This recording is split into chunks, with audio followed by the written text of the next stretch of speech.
IPS अधिकारी रश्मी शुक्ला या महाराष्ट्रात परतणार हे आता नक्की झालंय। मात्र त्या राज्याच्या DGP होणार की मुंबईच्या पोलीस आयुक्तपदी त्यांची नियुक्ती होणार याचा निर्णय मुख्यमंत्री एकनाथ शिंदे घेणार आहेत। तोपर्यंत DGP पदाचा अतिरिक्त पदभार हा मुंबई पोलीस आयुक्त विवेक फणसाळकर यांच्याकडे देण्याचे आदेश शिंदेने दिलेत। UPSCने सरकारला पाठवलेल्या यादीत शुक्ला आणि फणसाळकर या दोन्ही अधिकाऱ्यांची नावे आहेत आणि या संदर्भात सविस्तर माहिती घेऊया आपण माझा सहकारी गणेश ठाकूरकडनं। गणेश, नेमकी काय माहिती आहे या संदर्भात?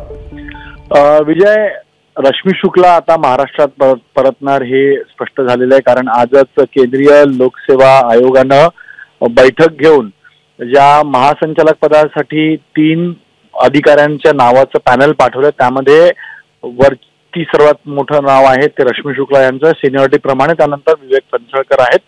तर आता त्या महाराष्ट्रात परतणार आहेत, पण त्यांना महासंचालक पदी बसवलं जाईल का मुंबई पोलीस आयुक्त पद त्यांची वर्णी लागेल, याबद्दलचा निर्णय आता गृहमंत्री आणि मुख्यमंत्री मिळून घेणार आहेत। म्हणजे उद्याच हा पदभार पोलीस संचालक पदाचा अतिरिक्त पदभार हे विवेक फणसाळकर घेणार आहेत, कारण रजनीश सेठ जे आहे त्यांची रिटायरमेंट होते। आज त्यांना सेंड ऑफही दिलं गेलं, आज ती बैठक झाली आहे।